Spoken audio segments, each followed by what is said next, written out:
प्रिय छात्रों, आज मैं आप लोगों को 9th क्लास के सिविक्स के चैप्टर 2 ICSE बोर्ड का है salient features of the constitution नामक चैप्टर पढ़ाने जा रहा हूँ। इस चैप्टर में आप अपने कॉन्स्टिट्यूशन के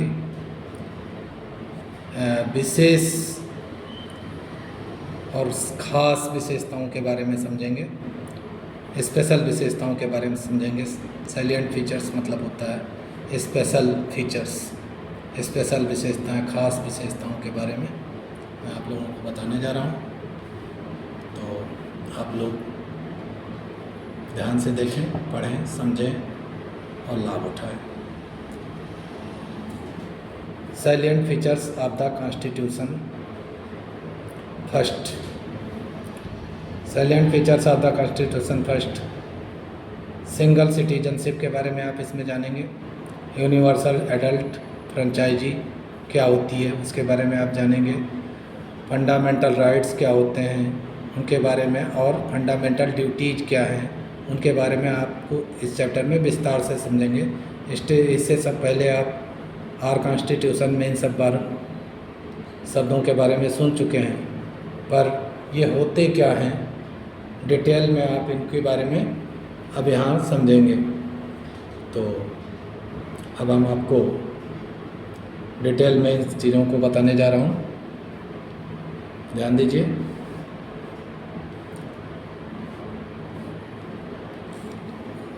our constitution has established a democratic society providing justice to all.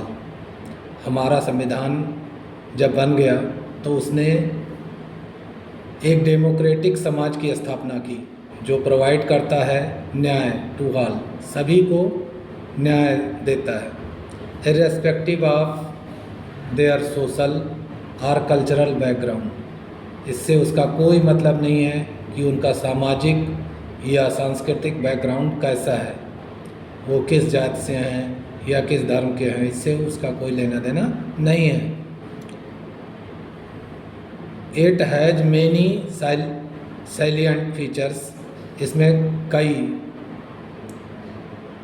Wishes special विशेषताओं को डाला गया है। Some of which are given below, जिनमें से नीचे कुछ दिए जा रहे हैं। कई सारी विशेषताओं को बताया गया है, डाला गया है, लेकिन इसमें कुछ नीचे में दिए जा रहे हैं। तो वह क्या क्या हैं उनके बारे में समझें।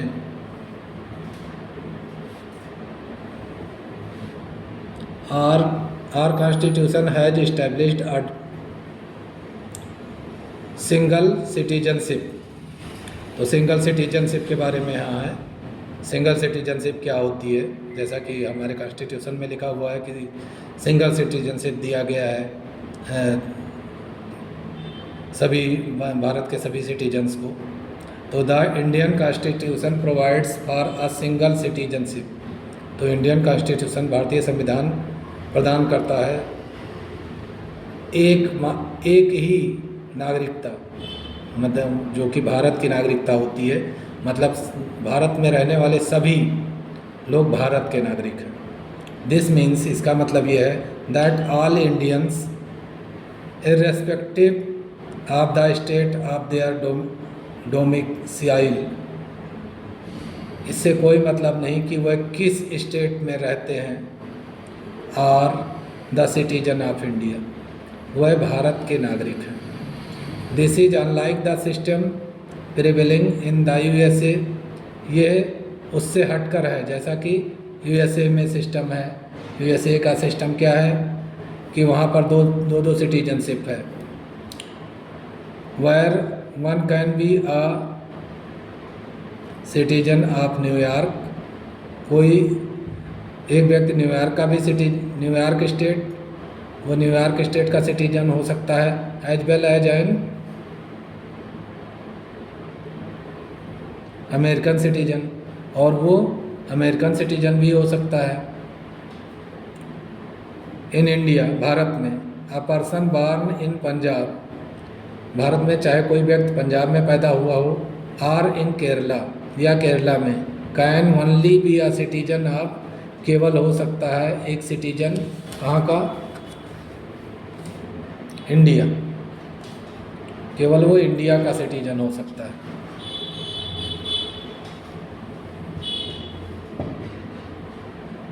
तो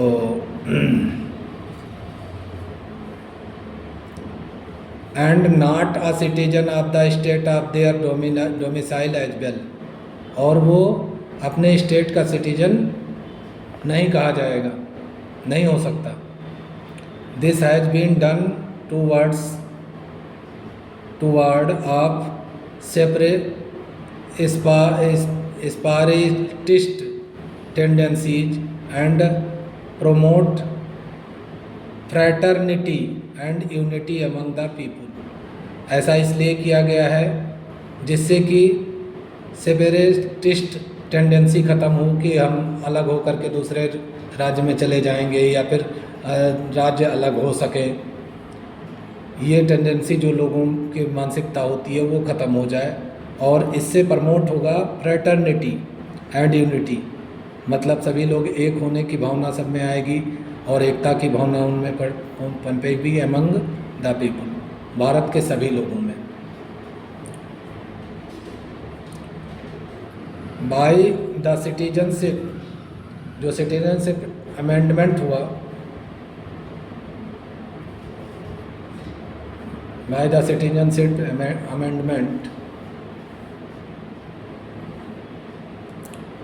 एक्ट 2003, जो 2003 में अमेंडमेंट एक्ट पारित हुआ, the government of India has, तो जो गवर्नमेंट है इंडिया की, हैज़ ग्रांटेड डुअल सिटीजनशिप, उसने डुअल सिटीजनशिप दी है टू ऑल द पर्सन्स, सभी पर्सन्स को ऑफ इंडियन ओरिजिन, जो इंडियन ओरिजिन के हैं, who migrated to other countries, जो दूसरे देशों में चले गए हैं, आफ्टर जनवरी 26, 1950, जनवरी 1950 के बाद जो चले गए हैं, are privileges of an Indian citizen, सारी सुविधाएं जो इंडियन सिटीजन की होती हैं, except the right to vote, केवल एक सुविधा को छोड़ करके, वोट के अधिकार को छोड़ करके, could be enjoyed by PIOS,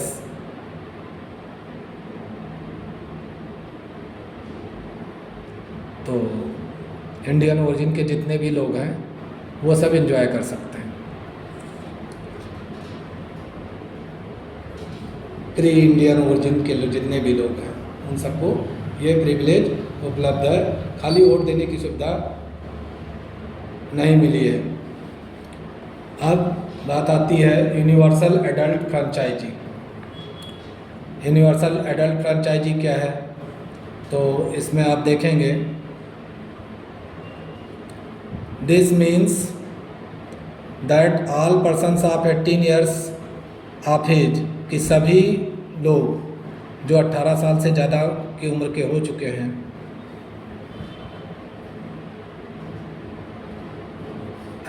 and above, या उससे ऊपर के हैं, have the right to vote irrespective of their caste, उनको वोट देने का अधिकार है, भले ही वो किसी जाति के हों, किसी भी रंग के हों, किसी भी धर्म के हों, caste, colour, religion etcetera. The British had provided for communal electorate under the act of 1990 and 1935। अंग्रेज़ों ने तो भारत में कम्युनल इलेक्टोरेट का प्रावधान किया था जब उन्होंने 1919 और 1935 में एक्ट पारित किया था। The constitution of independent India has replace this system, लेकिन जो भारत का संविधान बना स्वतंत्र भारत का, उसने इसको रिप्लेस कर दिया और इसकी जगह पर दूसरा सिस्टम आया by introducing joint electorate.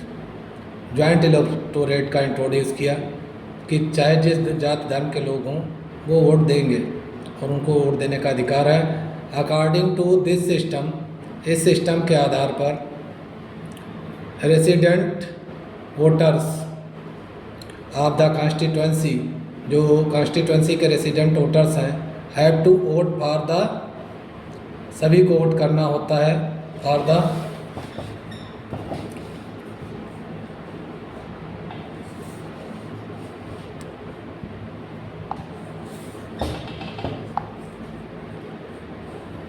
Same candidate, same candidate को वोट करना होता है, सेम कैंडिडेट के लिए वोट करना होता है, इर्रेस्पेक्टिव ऑफ हिज कास्ट और क्रीड। इससे कोई मतलब नहीं कि वो किस जाति का है या किस धर्म का है। सिमिलरली सम, इसी तरह से some seats are reserve for candidates, कुछ सीट्स कैंडिडेट्स के लिए रिजर्व्ड हैं from scheduled caste and scheduled tribes, scheduled caste और शेड्यूल्ड ट्राइब्स से, मतलब पिछड़ी जातियों के लिए कुछ सीटें रिजर्व रखी जाती हैं। All people from such constituencies, सभी लोग जो ऐसे कॉन्स्टिट्यूंसीज के हैं, हैव टू वोट, उनको वोट देना पड़ता है for the candidates of the area, उस एरिया के जो भी कैंडिडेट्स हैं उनमें से जिसको पसंद करें उनको। दिस सिस्टम इज एम्ड, ये सिस्टम का, इस सिस्टम का उद्देश्य ये है एट कर्बिंग कम्युनल पॉलिटिक्स, जिससे कि जो जाति के आधार पर राजनीति होती है उसको कंट्रोल किया जा सके, एंड फॉस्टरिंग कम्युनल हार्मोनी, और भाईचारे को बढ़ावा मिल सके, अलग अलग धर्मों के बीच भाईचारे को बढ़ावा मिल सके, इसके लिए ऐसा उन्होंने किया। तो फंडामेंटल राइट्स, अब आपने देखा कि यूनिवर्सल एडल्ट फ्रेंचाइजी क्या है, उसके बारे में आप समझ ही गए हैं। और फंडामेंटल राइट्स क्या क्या हैं और उनके क्या फ़ायदे हैं, इनके बारे में आप समझें।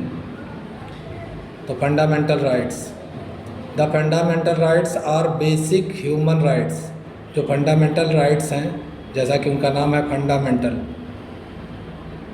वो बेसिक ह्यूमन राइट्स हैं, बेसिक एकदम बहुत ज़रूरी ह्यूमन राइट्स हैं, जो शुरुआती मनुष्यों के अधिकार हैं, वो है which provide the condition essential for the all round development, वह जो प्रोवाइड करते हैं ऐसी स्थितियों का जो ज़रूरी हैं हर तरह से विकास के लिए, all round development of the human being, मनुष्यों के। They protect people against unjust discrimination, वह लोगों को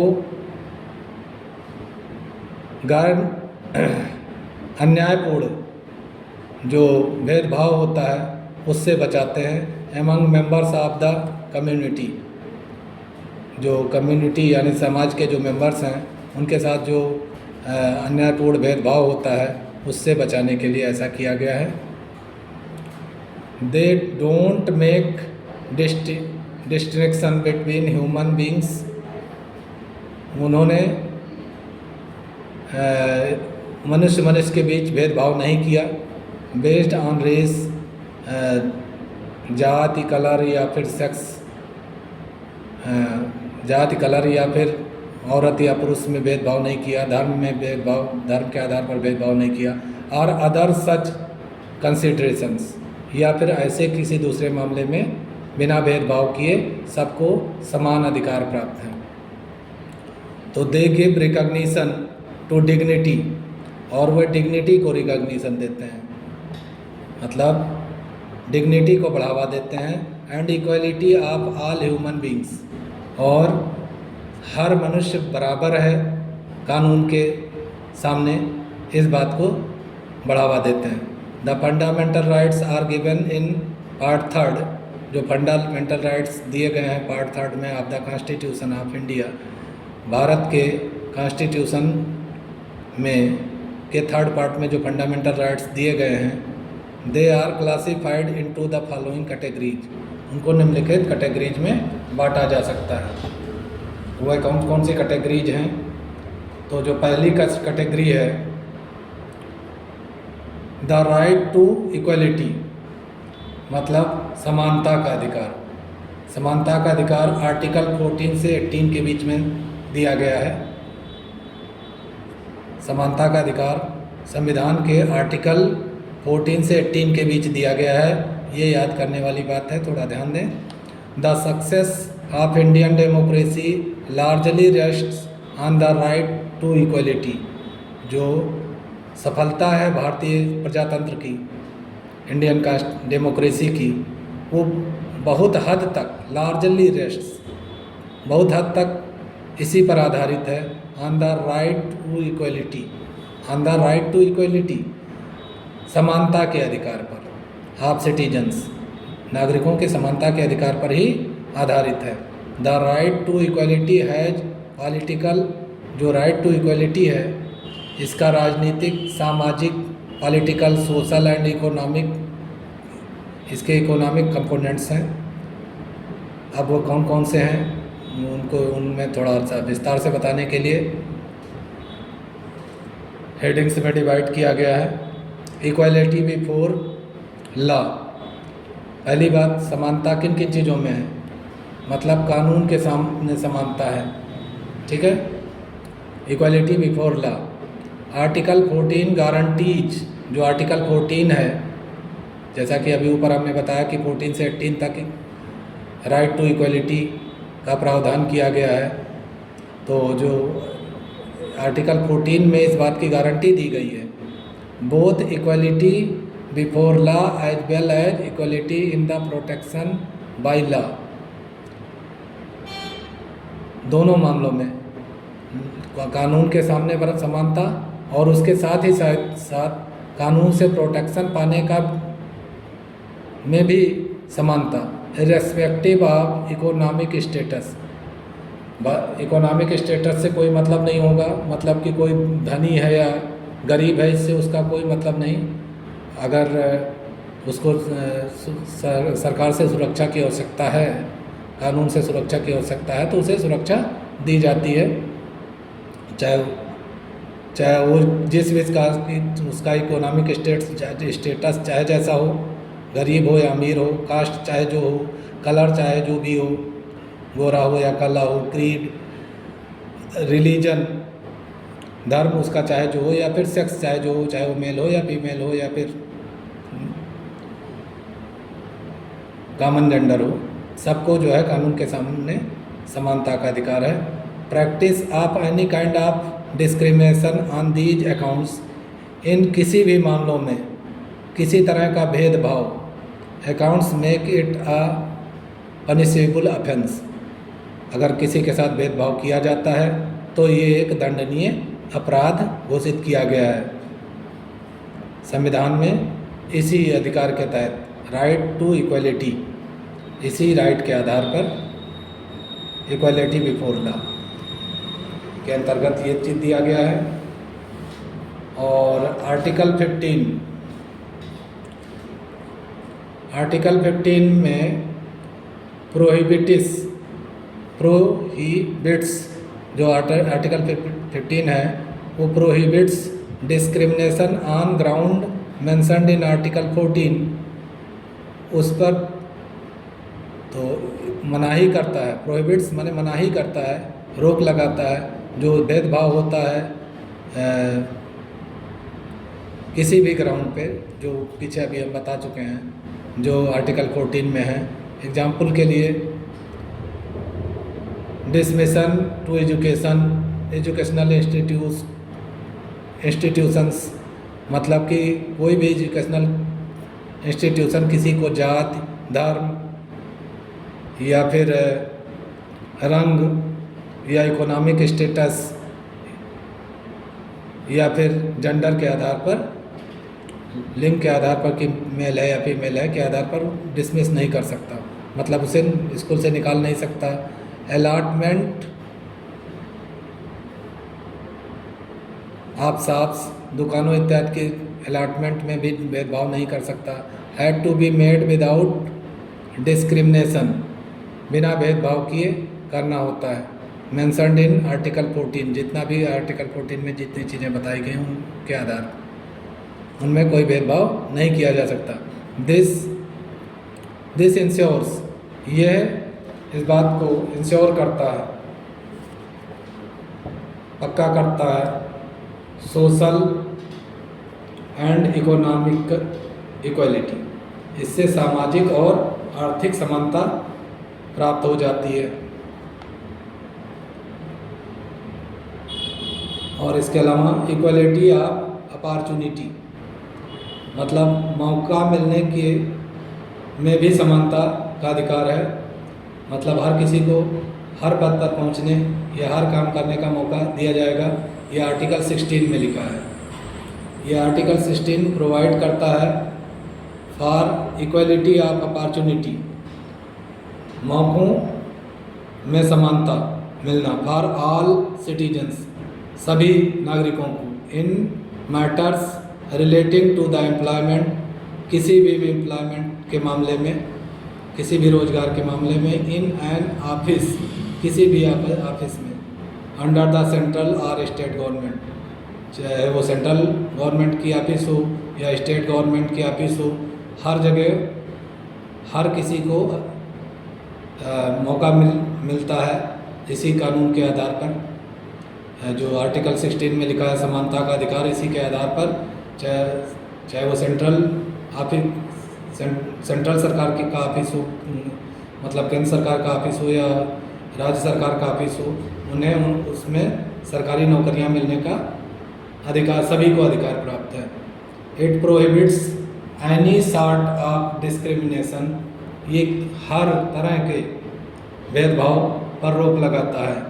on grounds mentioned in article 14, जो उसको किसी भी ग्राउंड पर, जैसा कि आर्टिकल 14 में लिखा हुआ है कि चाहे वो इकोनॉमिक स्टेटस का मामला हो या कास्ट का या कलर का या क्रीड का, रिलीजन का या सेक्स का, किसी भी आधार पर भेदभाव पर पूरी तरह से रोक लगाता है। इट आल्सो अलाउज, ये अलाउ करता है making of reservations of posts, ये पोस्ट के लिए रिजर्वेशन करने के को भी अलाउ करता है। In favour of scheduled caste, SC and tribes, ST के लिए जो रिजर्वेशन का प्रावधान है वो भी इसी आधार पर किया जाता है। बाय पासिंग अ लॉ, एक कानून बनाकर। एट प्रजेंट, वर्तमान समय में 27% पोस्ट्स इन गवर्नमेंट सर्विसेज, 27% पद गवर्नमेंट सर्विसेज में, सरकारी सेवाओं में, are reserve for other backward classes, ये अदर बैकवर्ड क्लासेज के लिए रिजर्व करके रखे गए हैं, OBCs के लिए। At present 27% post in government services, वर्तमान समय में 27% पोस्ट सरकारी नौकरियों में रिजर्व किए गए हैं अदर बैकवर्ड क्लासेज के लिए, OBC के लिए। 15% फॉर शेड्यूल्ड कास्ट, जिनमें से 15% तो शेड्यूल्ड कास्ट के लिए है, एंड 7.5% फॉर शेड्यूल्ड ट्राइब, और 7.5% शेड्यूल्ड ट्राइब के लिए है। और अदर बैकवर्ड कास्ट को भी मिलाकर के कुल मिलाकर 27% जॉब्स पर रिजर्वेशन का प्रावधान है।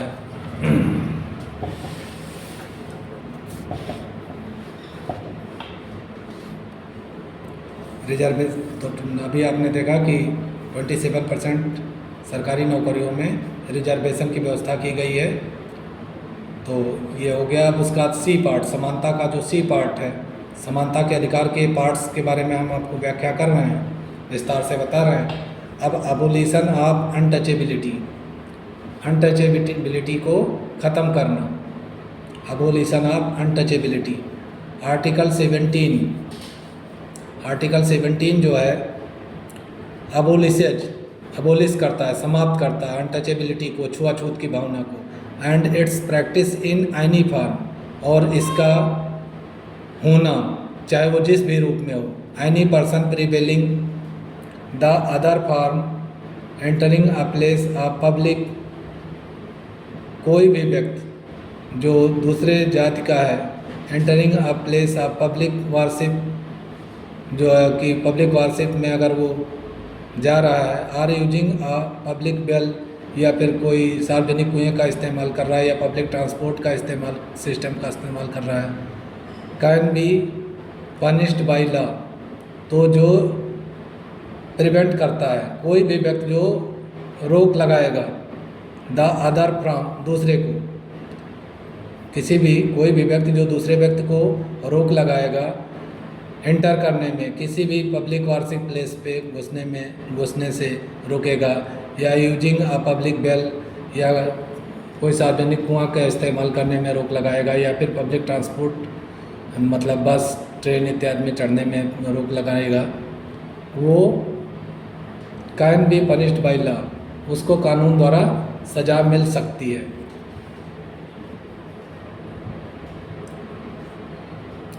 अबोलिशन ऑफ टाइटल्स, जो लोग अपने नाम के पीछे टाइटल लगाते थे, उसको जो है आर्टिकल 18 के माध्यम से ख़त्म कर दिया गया है। तो आर्टिकल 18 अबोलिशेज ऑल टाइटल्स लाइक राय साहब, खान बहादुर, महाराजा एक्सेट्रा, ये जो टाइटल्स हैं इनको ख़त्म कर दिया गया कानून के द्वारा। These titles are considered a negation of equal status for all. इन टाइटल्स को माना जाता है कि ये बराबर के अधिकार में बाधा डालते हैं, सभी के लिए जो बराबर का अधिकार है उसमें बाधा डालते हैं। अगर ये टाइटल कोई लगाता है तो ये होता है कि ये बहुत बड़े आदमी हैं और इनके साथ अच्छा व्यवहार होना चाहिए, और जो गरीब या छोटी जाति का लोग हैं, उनको उनके साथ अच्छा व्यवहार नहीं होना चाहिए। तो इसीलिए आर्टिकल 18 बनाया गया, जो हर तरह के टाइटल पर रोक लगा देता है, समाप्त कर देता है हर तरह के टाइटल को। हालांकि however title such as Bharat Ratna, ऐसे टाइटल जैसे Bharat Ratna etcetera given for meritorious public service, कोई ऐसा व्यक्ति जो भारत के लिए बहुत बड़ा कार्य करता है, भारत के जनता के लिए बहुत बड़ा कार्य करता है, और other title in fields of sport, या दूसरा कोई टाइटल जैसे खेल के फील्ड में मिलता है, खेल के क्षेत्र में मिलता है, या एकेडमिक ऑनर, या फिर किसी स्कूल कॉलेज या महाविद्यालय से मिलता है, और मिलिट्री सर्विस से कोई टाइटल मिलता है, are not covered by this provision, उस पर इस प्रोविज़न के माध्यम से रोक नहीं लगाई गई है, क्योंकि वो तो भारत सरकार के द्वारा दिया जाता है और जाति के आधार पर या स्टेटस के आधार पर या धन के आधार पर नहीं है, इसीलिए उस पर रोक ये आर्टिकल नहीं लगाता। आर्टिकल 18 द 42 यानी 42वां 42nd अमेंडमेंट, तो 42nd अमेंडमेंट मतलब 42वां संविधान संशोधन एक्ट जो 1976 में पारित हुआ था, put certain restrictions on the right to equality, ये बराबर समानता के अधिकार में कुछ रुकावट डालता है। A person can not move the court if his her right to equality is restricted to implement the directive principle of the state policy. तो एक व्यक्ति कोर्ट में की शरण नहीं ले सकता है यदि उसके अधिकार, राइट टू इक्वलिटी के अधिकार restricted to implement the directive principle of state policy. तो जो कोई डायरेक्टिव प्रिंसिपल है स्टेट पॉलिसी का, उसके खिलाफ कोर्ट में शरण नहीं ले सकता, मतलब कोर्ट में नहीं जा सकता। अगर जनता की भलाई के लिए कोई कानून सरकार बनाती है तो वो कोर्ट में उसके लिए शरण नहीं ले सकता। Right to freedom article 19 to 22, तो आर्टिकल 19 से 22 के बीच में जनता के स्वतंत्रता के अधिकार के बारे में विस्तार से बताया गया है। और किस आर्टिकल में क्या बताया गया है ये नीचे दिया जा रहा है, the right is a cluster of 6 essential freedom. तो ये जो राइट टू फ्रीडम, ये 6 जरूरी फ्रीडम्स पर प्रकाश डालता है, आर्टिकल 19 एंड देयर प्रोटेक्शन, और उनकी बचाव की व्यवस्था की गई है उसमें। अंडर आर्टिकल 19 में द कॉन्स्टिट्यूशन गारंटी देता है 6 बेसिक फ्रीडम्स, 6 मूलभूत स्वतंत्रताओं को, ऑफ इट्स सिटीजन्स, अपने नागरिकों को 6 मूलभूत स्वतंत्रताओं को की गारंटी देता है। वह 6 कौन कौन से हैं जो आर्टिकल 19 में भारत की जनता को मिले हैं, वह नीचे हम आगे बता रहे हैं, देखें। Freedom of speech and expression, हर व्यक्ति को अपना भाषण देने और अपनी भावनाओं को रखने का अधिकार है। दूसरी बात, freedom to assemble peacefully without arms, इस बात की स्वतंत्रता है कि ढेर सारे लोग शांतिपूर्वक कहीं भी इकट्ठा हो सकते हैं और असेंबली कर सकते हैं। तीसरी बात, जिनके पास मतलब आर्म्स ना हो, मतलब हथियार लेकर नहीं, बिना हथियार के कहीं भी इकट्ठे हो सकते हैं और कुछ भी मतलब मान लिया सरकार के खिलाफ या कहीं भी कुछ बोलना है तो बोल सकते हैं। तीसरी जो बात है, freedom to form associations and unions, सभी को ये स्वतंत्रता है कि वो कोई भी संगठन बनाए या यूनियन बनाए। फ्रीडम टू मूव फ्रीली, इस बात की स्वतंत्रता है कि वो फ्री होकर के मूव कर सकते हैं थ्रू आउट इंडिया, पूरे भारत में। और freedom to reside and settle in any part of India, उनको इस बात की स्वतंत्रता है कि भारत के किसी भी भाग में जाकर के रह और बस सकते हैं। Freedom to practise any profession, उनको इस बात की स्वतंत्रता है कि वो कोई भी प्रोफेशन को कर सकते हैं, कोई भी बिजनेस उद्योग धंधा कर सकते हैं, चाहे ट्रेड बिजनेस कुछ भी कर सकते हैं, इस बात की उन्हें पूरी स्वतंत्रता है।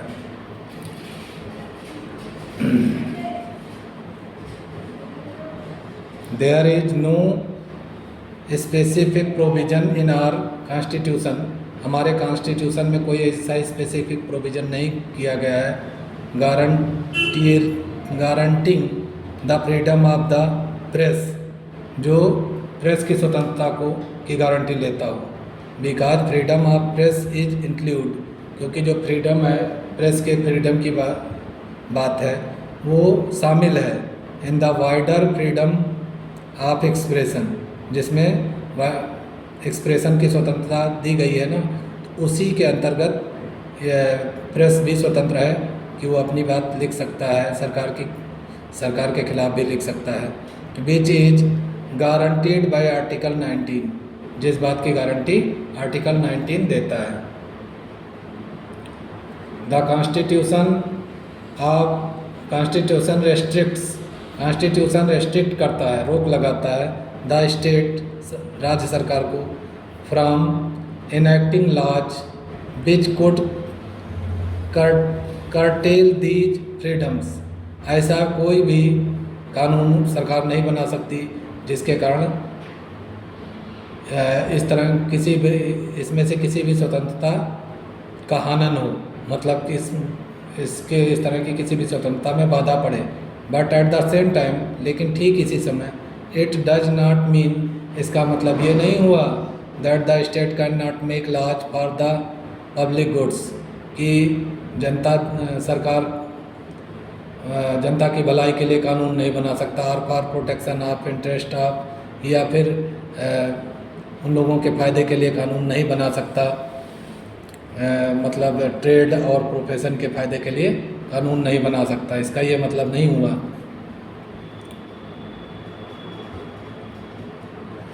एग्जाम्पल के लिए, state can make the laws to prescribe certain minimum educational, technical और other qualifications for entry to a certain profession. Example के लिए, state can make the laws, मतलब राज्य सरकारें कानून बना सकती हैं। To prescribe certain minimum educational, कम से कम शैक्षिक, तकनीकी या दूसरी क्वालिफ़िकेशंस को प्रेस्क्राइब कर सकती है किसी भी काम में घुसने के लिए कि भाई ये इतने पढ़ाई लिखाई के बाद, इतनी टेक्निकल जानकारी के बाद या इतनी पढ़ाई लिखाई के बाद इस तरह की क्वालिफ़िकेशन रखकर ही ये व्यक्ति इस प्रोफेशन में जा सकता है। इस तरह के कानून सरकारें बना सकती हैं। सिमिलरली इसी तरह the right to reside and settle in any part of India, जो अधिकार है कि वो रिसाइड कर सकते हैं और सेटल हो सकते हैं भारत के किसी पार्ट में। Can not go against the laws of particular territory, ये किसी पार्टिकुलर टेरिटरी के कानूनों के खिलाफ नहीं जा सकता। Where larger national interest is involved, जहाँ पर कोई बड़ा राष्ट्रीय फायदे की बात हो। एग्जाम्पल के लिए वन कैन नॉट डिस्प्लेस, कोई भी व्यक्ति डिस्प्लेस नहीं कर सकता कम्युनिटीज, ऐसी कम्युनिटीज को, and settle in their territory, और उनके टेरिटरी में घुस करके रहने लगे और उन लोगों को वहाँ से भगा दे, ऐसा नहीं हो सकता। लिमिटेशंस, ये स्वतंत्रता या चाहे वो समानता का अधिकार हो, राइट टू इक्वलिटी, या फिर स्वतंत्रता का अधिकार हो, राइट टू फ्रीडम, इन सब के कुछ लिमिटेशंस हैं। लिमिटेशंस मतलब कहाँ पर रोक लग जाती है। जैसे इमरजेंसी है, इमरजेंसी का आर्टिकल 19 कैन बी सस्पेंडेड, तो आर्टिकल 19 को सस्पेंड किया जा सकता है ड्यूरिंग इमरजेंसी। अगर देश पर कोई विपत्ति आए तो इमरजेंसी लागू करके इन सभी अधिकारों पर रोक लगाया जा सकता है। नॉट एब्सोल्यूट, ये पूरी तरह एब्सोल्यूट नहीं है।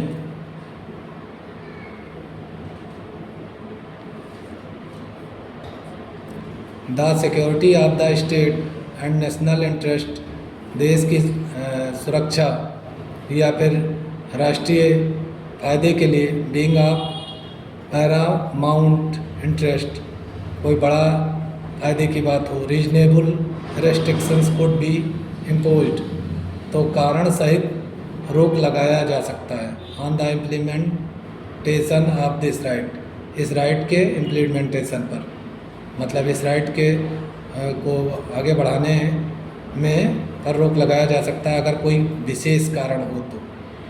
मतलब ये पूरी तरह एब्सोल्यूट नहीं है कि इस पर रोक लगाया ही नहीं जा सकता सरकारों द्वारा। लॉज ऑफ पार्लियामेंट, पार्लियामेंट के कानून। लेजिस्लेशंस लाइक प्रिवेंटिव डिटेंशन, ऐसे लेजिस्लेशन जो प्रिवेंटिव डिटेंशन के लिए होते हैं। एसेंशियल सर्विसेज मेंटेनेंस एक्ट, जरूरी सेवाओं के मेंटेन कर रखने के लिए एक एक्ट बना था, ESMA, essential service maintenance act, ESMA। A law to ensure the delivery of essential services, जिससे कि ये पक्का हो सके कि ज़रूरी सर्विसेज के लिए, जैसे पब्लिक ट्रांसपोर्ट, जैसे पब्लिक ट्रांसपोर्ट है, हेल्थ सर्विसेज है, etcetera. Beach is obstructed would affect the normal life, जिस पर रोक लगे तो सामान्य जनजीवन पर प्रभाव पड़ेगा। ऑफ द पीपुल, लोगों के जीवन पर प्रभाव पड़ेगा। Impose certain restrictions on the right to freedom, ये भी कुछ रुकावट पैदा करते हैं राइट टू फ्रीडम में। Protection in respect of conviction for offences, तो कोई ऑफेंस अगर होता है, protection in respect to conviction for offences under article 20, article 20 में the following protections are available to the citizens, नीचे के कुछ प्रोटेक्शंस हैं जो जनता को दिए जाते हैं। वो आर्टिकल 20 में लिखा गया है। उसमें क्या लिखा गया है? Against greater penalty than what is prescribed under the law is prohibited. तो ग्रेटर पेनाल्टी, ज़रूरत से ज़्यादा पेनाल्टी लगाना, मतलब कि किसी ने कोई गलत काम किया उस पर बहुत ज़्यादा जुर्माना लगा देना। दैन वाट इज प्रेस्क्राइब्ड, जितना कि प्रेस्क्राइब किया गया है। Under the law is prohibited, कानून के हिसाब से जितना है उस पर मनाही है। No one can be punished, किसी को सज़ा नहीं दी जा सकती। और प्रोसिक्यूटेड, या फिर उसे प्रोसिक्यूट नहीं किया जा सकता for the same offence twice, एक ही गलती के लिए, यानी एक ही जुर्म के लिए दो बार सज़ा नहीं दी जा सकती।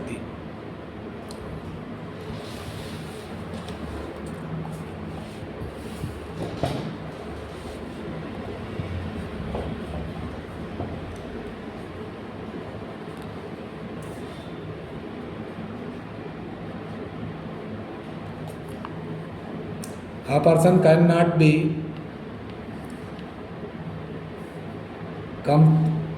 compelled to be a witness in the case where he himself is accused of the offense। एक व्यक्ति किसी भी मामले में गवाह नहीं बन सकता जहां वो खुद अक्यूज्ड हो। वो सब जहाँ, मतलब वो अपराधी व्यक्ति खुद की गवाही नहीं दे सकता। और protection of life and personal liberty, तो पर्सनल लिबर्टी मतलब व्यक्तिगत स्वतंत्रता और अपने जीवन की सुरक्षा का अधिकार। अंडर आर्टिकल 21 में अ person can not be deprived of his life, एक व्यक्ति को उसके जीवन से अलग नहीं किया जा सकता। And liberty accept in accordance with the law, और स्वतंत्रता से अलग नहीं किया जा सकता अकॉर्डेंस विद द लॉ, कानून के आधार पर किसी से उसका जीवन नहीं छीना जा सकता। अ person can not be deprived of his life and liberty, उसके जीवन के अधिकार और स्वतंत्रता से वंचित नहीं किया जा सकता accept in accordance with the law, केवल उस मामले में जहाँ पर कोई कानूनी बाधा ना हो। Protection against arrest and detention, किसी को अरेस्ट किया जाए उसके खिलाफ भी रोक लगाने का प्रावधान है। आर्टिकल 22 देता है सच राइट्स टू द सिटीजन्स, ऐसे अधिकार लोग नागरिकों को अंडर 2 डिफरेंट सर्कमस्टेंसेज, 2 अलग अलग मामलों में, 2 अलग अलग परिस्थितियों में। ऑर्डिनरी सर्कमस्टेंसेज, जो सामान्य परिस्थितियां हैं उनमें। In the case of arrest under ordinary circumstances, जब सामान्य परिस्थितियों में अरेस्ट किया जाता है उस मामले में the arrested person has the following rights, तो गिरफ्तार किए गए व्यक्ति के निम्नलिखित अधिकार हैं। To be informed of his her offence, पहली बात तो उसे ये बताया जाए कि उसका अपराध क्या है।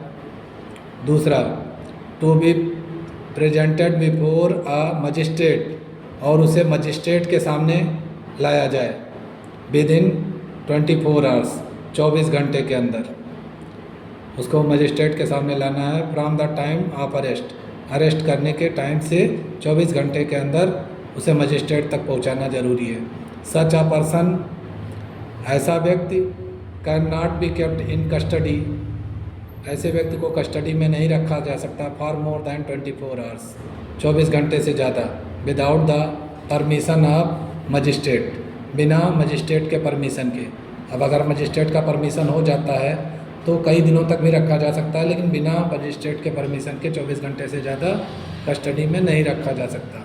The right to consult a lawyer और उस व्यक्ति को अधिकार है कि किसी वकील से सलाह ले and prepare for defence at the trial, और ट्रायल के लिए जब मतलब अदालत में मामला चले तो अपने डिफेंस में अपना वकील रख सके, इसकी उसे स्वतंत्रता है।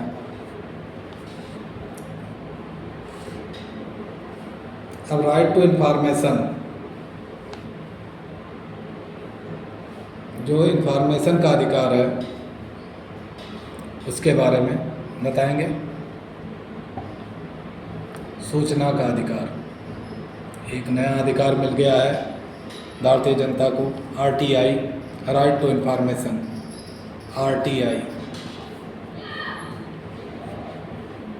Right to information RTI has been included in article 19(1). RTI के अधिकार को आर्टिकल 19(1) में जोड़ दिया गया है ऑफ द कॉन्स्टिट्यूशन के। Right to information is N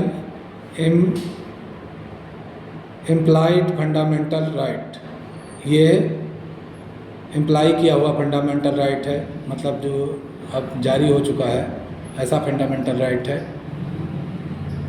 N implied fundamental right, एक इम्प्लाइड फंडामेंटल राइट जो है इज द वन, वो है which is a part of a named fundamental right, जो नेम्ड फंडामेंटल राइट का ही पार्ट है, are partakes of the same basic nature, या फिर उसी बेसिक नेचर का ही पार्ट है, and character as that fundamental right, या फिर जैसा कि फंडामेंटल राइट है, मूलभूत अधिकार हैं। सिंस RTI इज इम्प्लिसिट, चूँकि RTI जारी हो चुका है, एक्शन में आ चुका है, in right to freedom of speech, बोलने की स्वतंत्रता और एंड एक्सप्रेशंस, आर्टिकल 19 में जो है उसके अंडर आता है।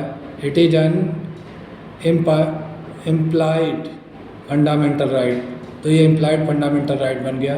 Because if one does not know, अगर कोई नहीं जानता है द फैक्ट्स, उन तथ्यों को, one can not speak freely, तो स्वतंत्रता से नहीं बोल सकता।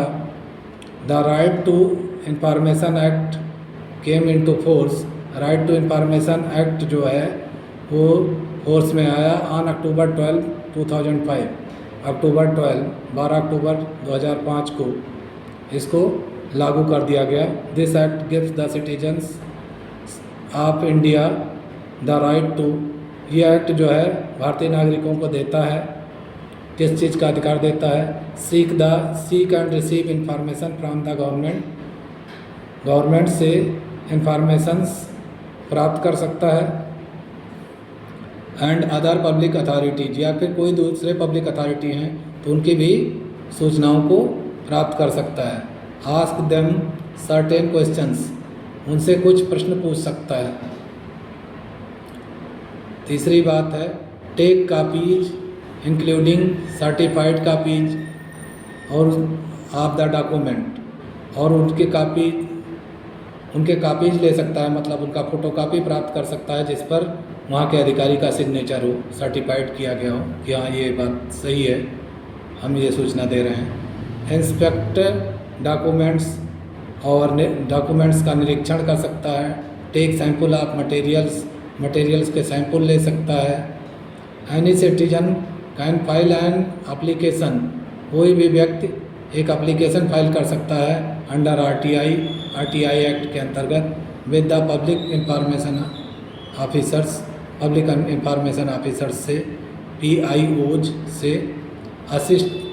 असिस्टेंट पब्लिक इंफॉर्मेशन ऑफिसर्स से, APIOs से, या फिर and seek the required information, और ज़रूरी के इंफॉर्मेशन को प्राप्त कर सकता है।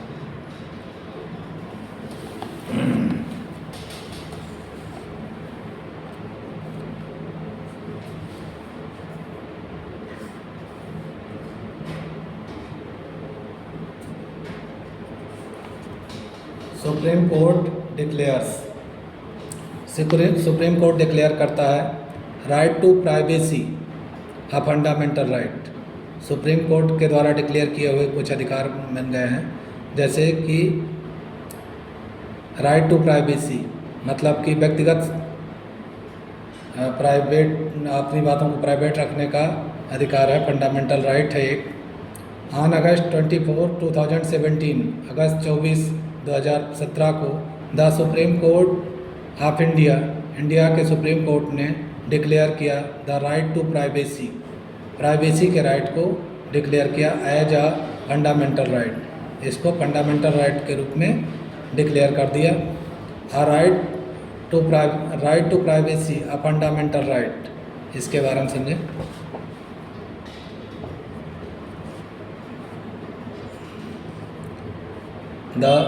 The Supreme Court confirmed that the right to privacy is fundamental right, कि right to privacy fundamental right है, that does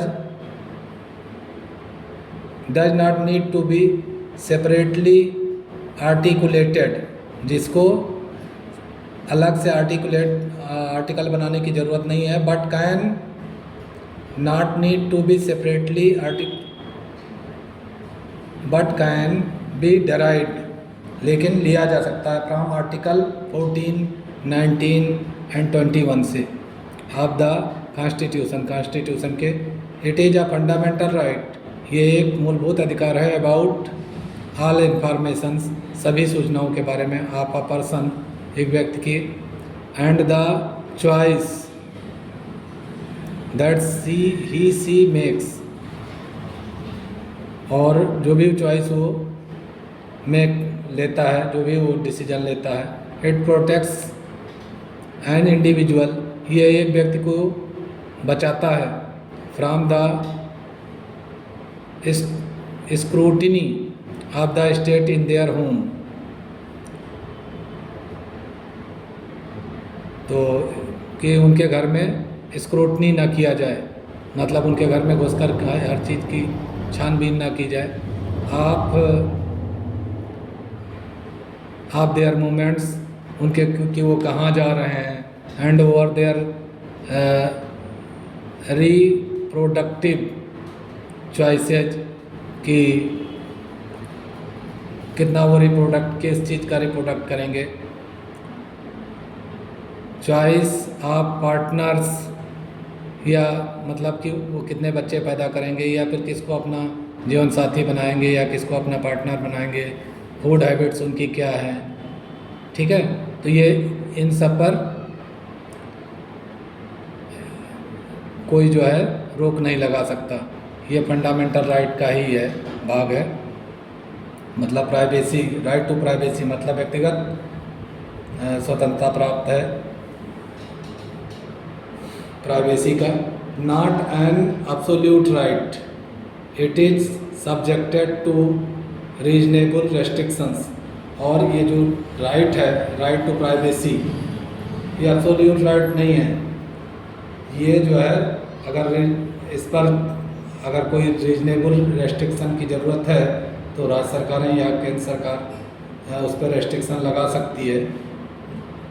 the Supreme Court clarified, Supreme Court ने क्लेरिफाई किया, साफ साफ बताया that the fundamental right to privacy, जो मूलभूत अधिकार है व्यक्तिगत स्वतंत्रता की, इज़ नॉट एब्सोल्यूट, ये एब्सोल्यूट नहीं है कि इसके बदला नहीं जा सकता है, वही वैल्यू हमेशा बना रहेगा। And will always be subjected to reasonable restrictions, और हमेशा कभी भी अगर कोई विशेष कारण है तो इन पर रोक लगाई जा सकती है। The state can impose restrictions, सरकारें जो है रेस्ट्रिक्शन लगा सकती हैं, रोक लगा सकती हैं ऑन इट, इस पर, टू प्रोटेक्ट लिजिटिमेट, जिससे कि जनता की भलाई को बचाने के लिए। स्टेट इंटरेस्ट्स, या सरकार का कोई मामला है जिसमें सरकार पूरी जनता का नुकसान हो रहा हो, बट लेकिन इट कैन ओनली डू, लेकिन तभी ये ऐसा कर सकती है, so by following the points given below, जब नीचे के बिंदु दिए हों। Extents of a law that justify, एक लॉ का फैलाव जो जस्टिफाई करे एन इनक्रोचमेंट ऑन प्राइवेसी, जब कोई कानून ये बताए कि हाँ भाई इस प्राइवेसी पर रोक लगाना ज़रूरी हो रहा है।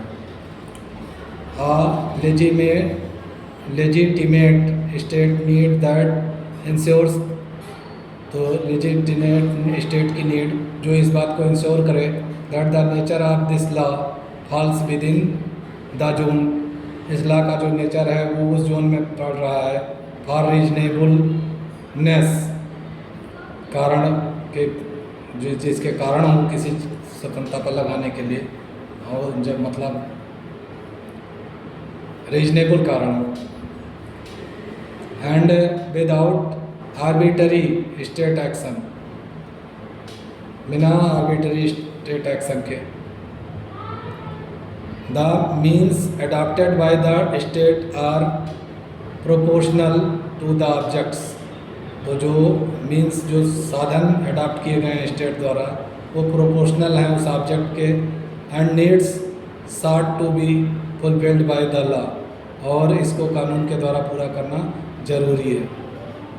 अकॉर्डिंग टू द जजमेंट के आधार पर द लेजिटिमेट एम्स, जो लेजिटिमेट एम्स हैं ऑफ द स्टेट, राज्य सरकारों के, should be protecting national security, वो क्या हो सकते हैं, क्या काम बता सकते हैं उसके लिए, अगर किसी का व्यक्तिगत प्राइवेसी पर रोक लगाते हैं तो नेशनल सिक्योरिटी का कारण बता सकते हैं, या प्रिवेंटिंग एंड इन्वेस्टिगेटिंग क्राइम, या किसी अपराध की खोज में सरकारें लगी हुई हैं उसमें वो बाधा डाल रहे हैं, तब उनकी व्यक्तिगत स्वतंत्रता पर रोक लगाई जा सकती है। Encouraging innovation,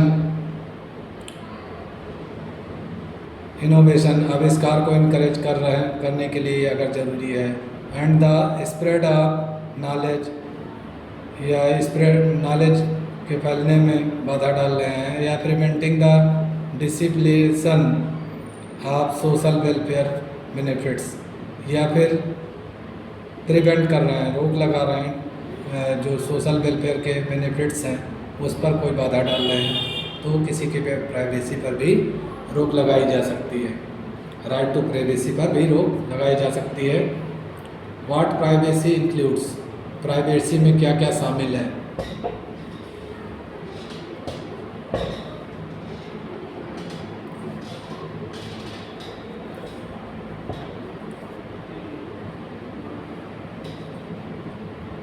What privacy include? Preservation of personal intimacies, the sanctity of family life, व्यक्तिगत आदतों इत्यादि की सुरक्षा, और सैंक्टिटी ऑफ फैमिली लाइफ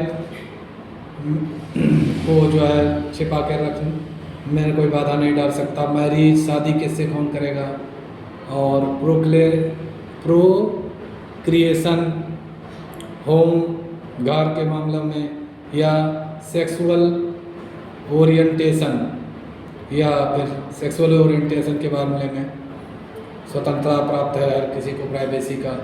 और right to be left alone, एक अधिकार अकेला पड़ा रहना चाहिए। दूसरा, सेफ गार्ड्स इंडिविजुअल ऑटोनॉमी, अपनी सुरक्षा के लिए या व्यक्ति के स्वतंत्र रूप से कार्य करने के लिए। Protecting vital aspects of his her life, और अपने जीवन के जरूरी मामलों को बचाने के लिए। या personal choices governing a way of life, personal choices जो वे ऑफ लाइफ को गवर्न करते हैं।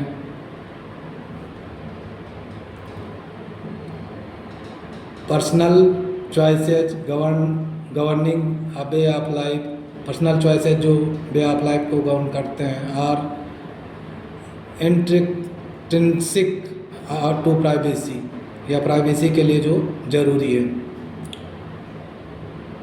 It recognizes popularity and diversity of our culture, और ये परिचय देता है जो हमारा कल्चर है उसके प्लूरलिटी और डाइवर्सिटी के बारे में।